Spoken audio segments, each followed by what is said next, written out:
Hi, I'm Paul Nicholson. It's just after 1 a.m. on the 17th of August 2017. I'm 40. I just turned 40 about a month ago.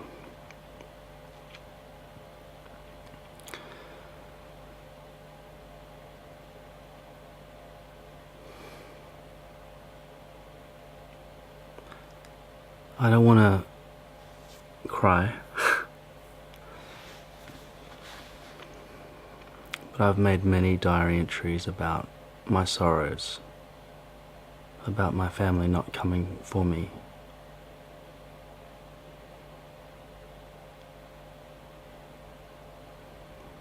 I lived a life of absolute misery and despair.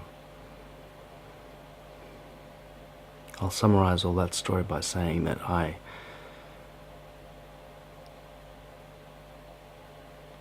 didn't care when my parents got separated back in 1983. But my sister was screaming and she had blood noses and she would hit people and tell them to stop. I'm talking about my mum and the new boyfriend that she had at the time. And my sister was panicking and going crazy, and she screamed at me to care and to help, and I was just having fun and eating ice cream, and we went to Disneyland and all the fun stuff. But then my sister made me fully aware that happiness was selfish. Daddy was crying, Daddy was sad, Mummy and Daddy were throwing plates, and she had blood noses. How could I be happy when everybody I loved was in so much pain? I'm going to summarize this, don't worry. So I went about focusing on sadness, and I really focused until happiness was evil, and I would not allow myself to ever feel it. Now, the plan was that we would use our unhappiness, as my sister taught me, to get our parents to see the error of their ways, and through our unhappiness, because we knew they loved us, we would manipulate them into getting back together and making amends. At that age, my brain was forming the neural pathways that would dictate whether or not I spoke English or another language, and every other core value I would ever hold, and every major, let's say, vein and artery of the mind, strong neural pathways that would set the course of my life, were being concreted in a very serious and strong way.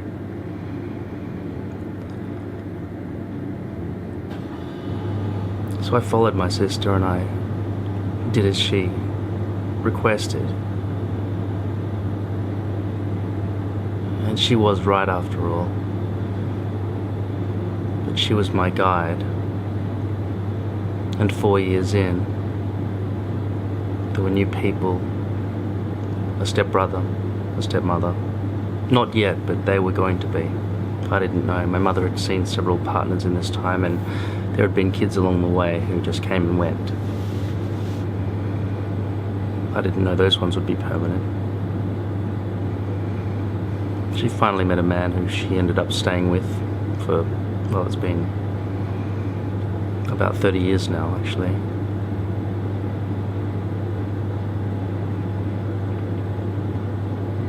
It's hard for me to think of any of these extras as relatives or permanent.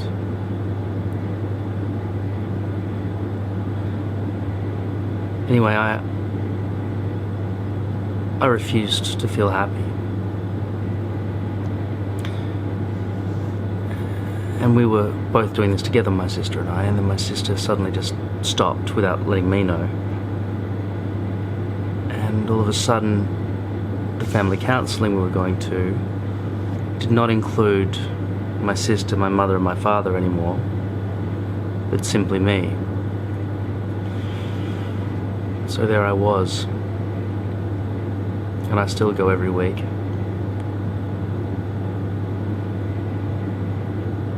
"34 years later, 35 years later. In between that, I've been diagnosed with everything from schizophrenia to bipolar to Asperger's, all the mental illnesses. I've taken many drugs. It affected my memory, hugely made me put on weight to the extent of getting diabetes. But the real problem was afterwards, what I discovered about the lies I was told as a child and the people who surrounded me, the people who I would have died for. My father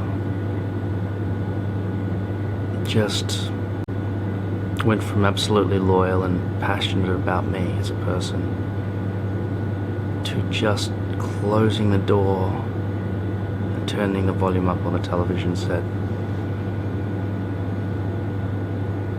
I was told by everybody I was misinterpreting this because he did love me and did care about me and every other thing, but these people didn't actually seriously devote their mind and thoughts and caring to me.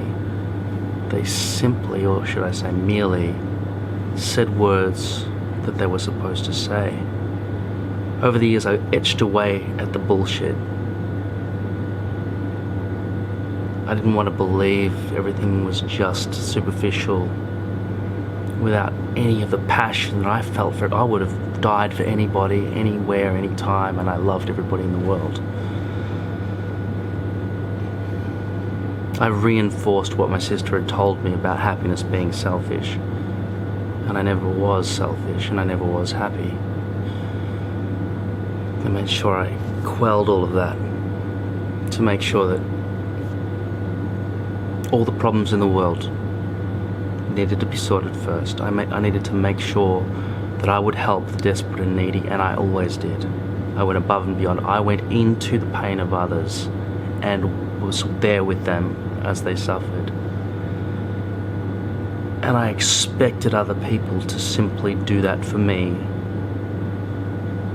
if they cared enough. My mother did it for many years. But over the past recent years, she's decided and even blurted out once and finally she was sick of it.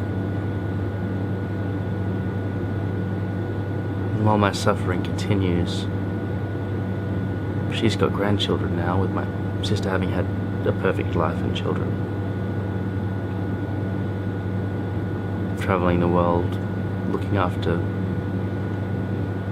the starving children of Africa. Having lots of friends, being very popular. Writing a book, publishing it, and all the other things, 2 university degrees.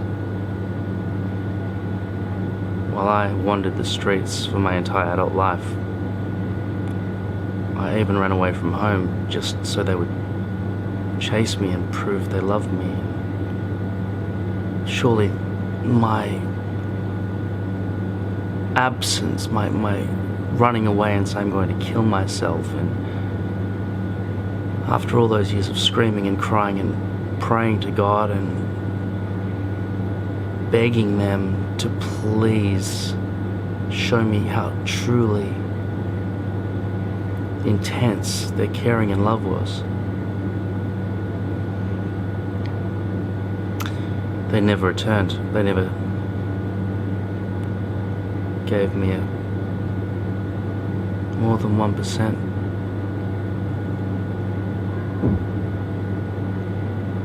The fairyland fantasy of being loved as a child was replaced by reality.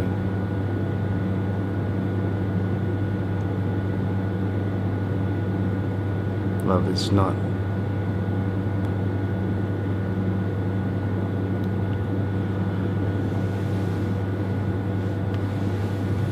what's the word my mum used?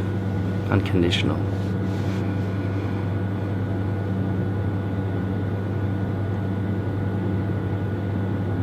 your dog, who you love so much, growls at you, you love them less. You're more likely to love a puppy who you've just met with a waggly tail than the growling dog waiting for you at home. I never understood this. I thought the sadness would provoke them, make them feel sad enough to devote their attention. Now, I've been seeing a girl for 6 months, and I rang her the other day, very sad. Well, I texted her because she's Brazilian and she just hardly speaks English and she just likes texting, and I don't like that, but that's what we do. We just write very short messages to one another. And I've just realized what kind of person she is. I would have done anything for her. She was a gem in my life, a sparkling, shining diamond. And I did do anything for her. This waterfall, this little bed system I've built was all because she loves waterfalls. I was planning something big for her birthday in 2 days, but she's simply decided that because I'm sad, I'm weak, and she doesn't want weakness or negativity, and negativity is what I am because I'm sad.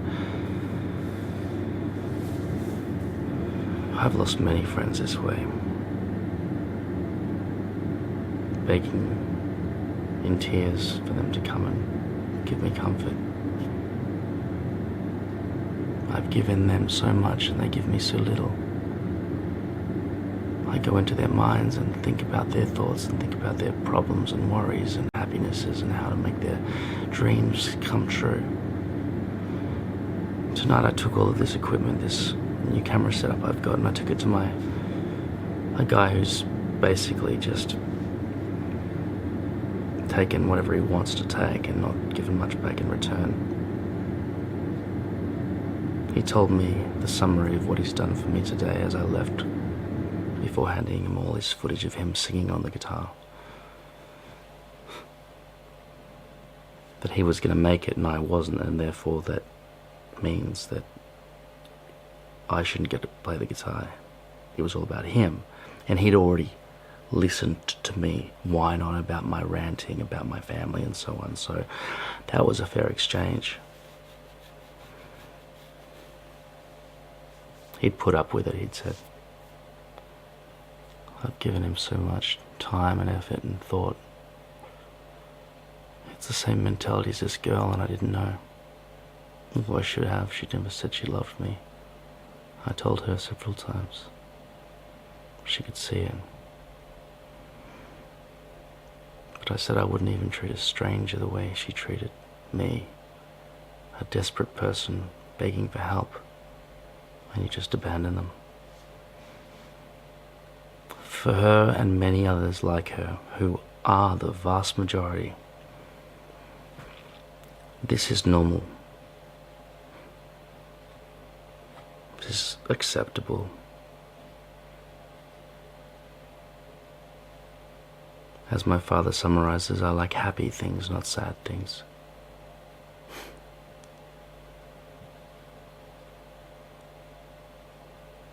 I keep expecting him to walk in the door any moment and say, "I'm so sorry, son, I'm so sorry for what I've done. Let's go and do all the things you dreamed of doing with me." 40. I went to Melbourne. That's where my family is. I'm in Sydney, living in exile from them. Because of the pain, knowing they're just around the corner and they could pop in at any moment, I think I moved here so that I knew that there was an excuse for them to not do so.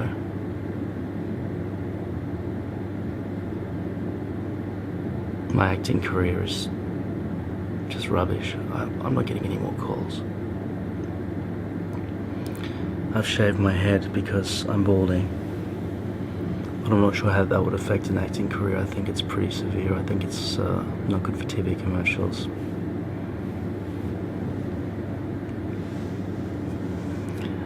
Coke Zero, the choice of a new generation.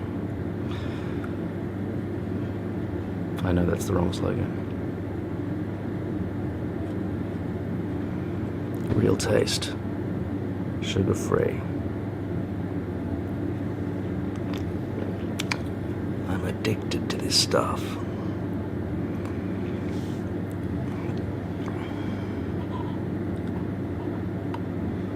Eight years have passed since I started my website, which is supposed to work for theatre listings, directory stuff.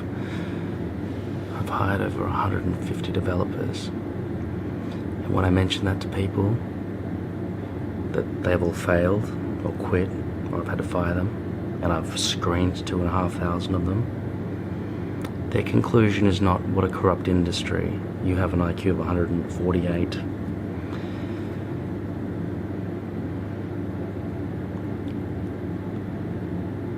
You don't eat corpses. You devote yourself entirely to others.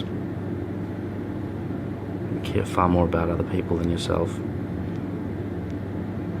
The kinds of things that when said out loud make me seem like an asshole, but if I don't say them you wouldn't know. Or care, and you still... I mean, I've tried not saying it for years at a time. It doesn't help.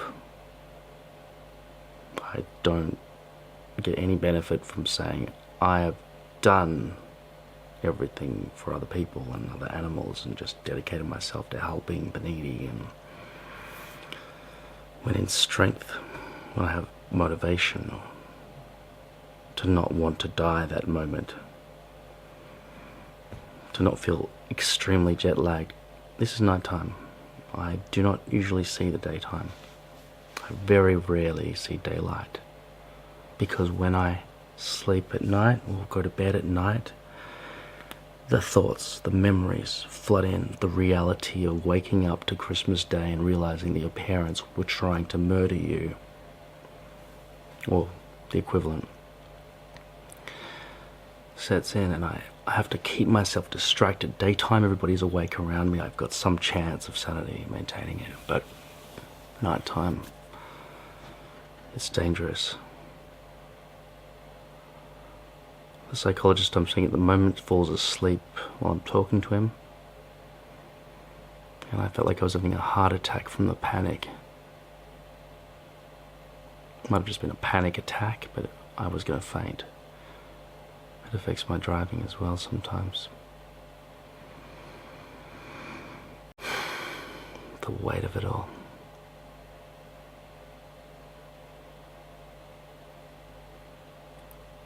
I didn't realize how worthless I am to people. And as you age, you get more and more worthless. I can see that in elderly people, older people, people over 40, let's say. If it is to be, it is now up to me. Before, it certainly wasn't. But I don't agree with that saying in terms of how it can be achieved. What you would achieve on your own, now that I know that I can't trust anybody, is that if it is to be that I am respected and successful and feel any kind of trust and therefore love/happiness in life, it is up to me to convince people that I'm not worthless, to convince people that I'm worthy of their respect and attention, and I am of some value at that time that they're thinking about me, or that I let them think about me at all, rather than being an insignificant shadow in a world filled with people, too many people.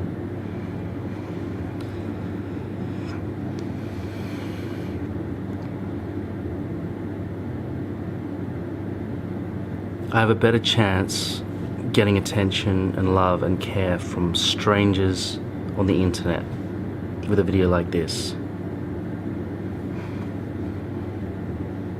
than I do from friends and family. My sister wrote a book, it was published, all my family read it, other people read it, because it was published into a book format. I've written thousands of diary entries, recordings, videos. I begged my family to watch them before I was gonna die. I was gonna kill myself fully. The police have been involved in my life quite a lot. Suicide watch and so on as well. But other things that were just ridiculous, like holding a gun in a music video and it had a serial number on it and I didn't know. Facing 14 years prison. Just another selfish friend who just used me and spat me out. But he hasn't got his shit together either, so I kind of forgive him in that way.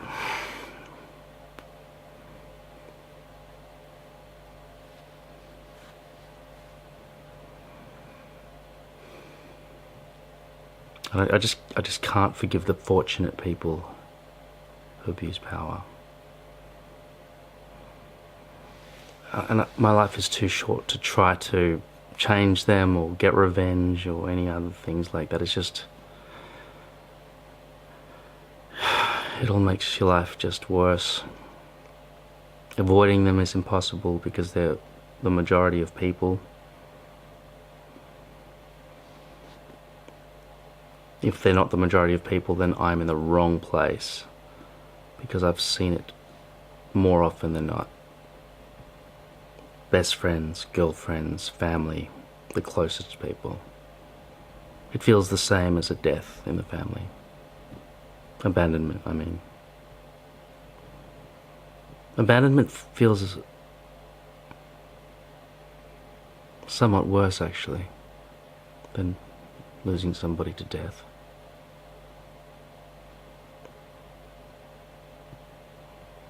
Must be my ego. The problem with being smart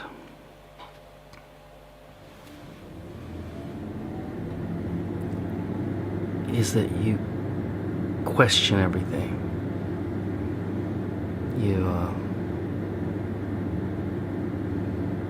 You philosophize about things that are unknown thus far in science and, well, religion, right?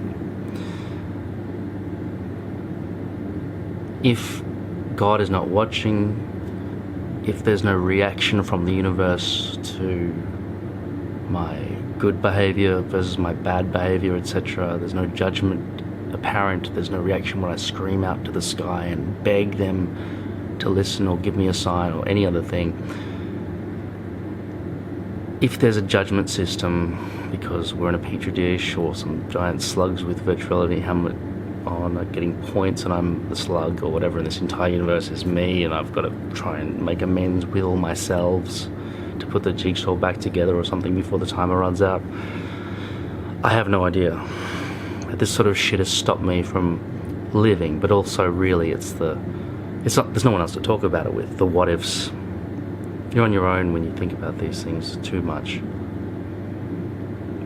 And I've spent many, many hours, I'd say thousands of hours, thinking about such things and written a lot about it. My personal experience as a human on this planet,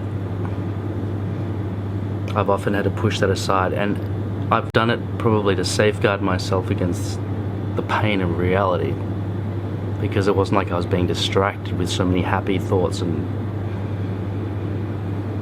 activities or treatment from others.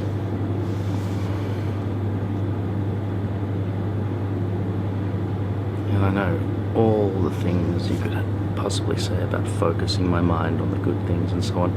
I watch comedy, series after series, rerun after rerun, stand up, everything, to get my mind out of there. And I have to do this all night, every night.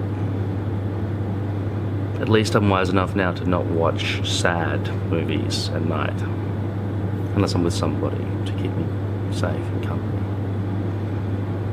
This girl complained that I was not strong. So, last 3 days, since she's just abandoned me. I've exercised, gone on a liquid diet. I know that the way you look will dictate the way you're treated. This is not just your lack of smile or your clothing.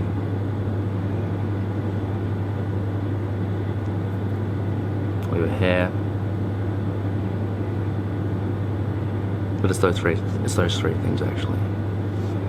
No, it's something like that. It's basically as simple as that. And that's the scary thing. I don't want that to be the way the world is, the way people think. I want them to be fair and caring and loving and kind, like I have been. Not necessarily with the idea that happiness is evil, but definitely happiness is selfish if somebody nearby or in your field of, in your sphere of influence, in this immediate moment, is really upset and sad, and you go off and have a really good fun time. Or you're not caring or thinking about that person or doing anything whatsoever to change it. And if they're in a real desperate state where they're about to kill themselves and you do nothing,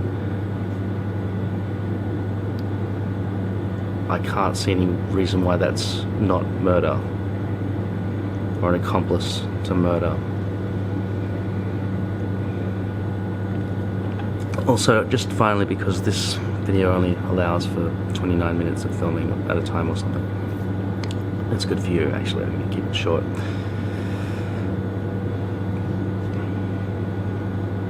Tell me the answer to this question. This is the one question that I think could change a lot of things. For humans, in terms of animals, don't buy and sell them. That's simple. That should be illegal. Including parts, animal parts. Alright. But in terms of humans, we've already got that one down. We've got that with humans in every country, really, unless there's death penalty, but put that aside. Keep it, but let's assume we're in Western culture and death penalty is already illegal. How is it not physical assault to harm somebody's brain meat with cruelty? If you harm somebody's mind, you're harming their brain, which is a physical object. If chemical reactions are caused by your actions that cause them permanent brain damage or temporary brain damage, like a punch in the face would cause a temporary bruise, how is the physical damage you're doing to the inside of their head potentially not visible, just like internal bleeding might not be visible if the blood doesn't come out to the skin? But still you've done damage and it can be x-rayed. Okay. In that situation, an x-ray would show that a bone has been broken and therefore that person could be held accountable in court. The only thing it's necessary to really do to prove that brain damage has been...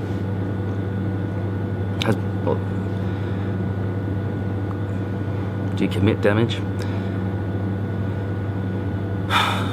That somebody has committed a violent act of causing harm to someone else's brain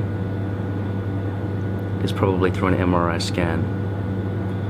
You would probably have needed an MRI scan showing regular sort of patterns, not just graphs, hopefully something more. And I think the technology is now probably available. So I recommend that we move to immediately start holding people accountable as criminals for mental assault.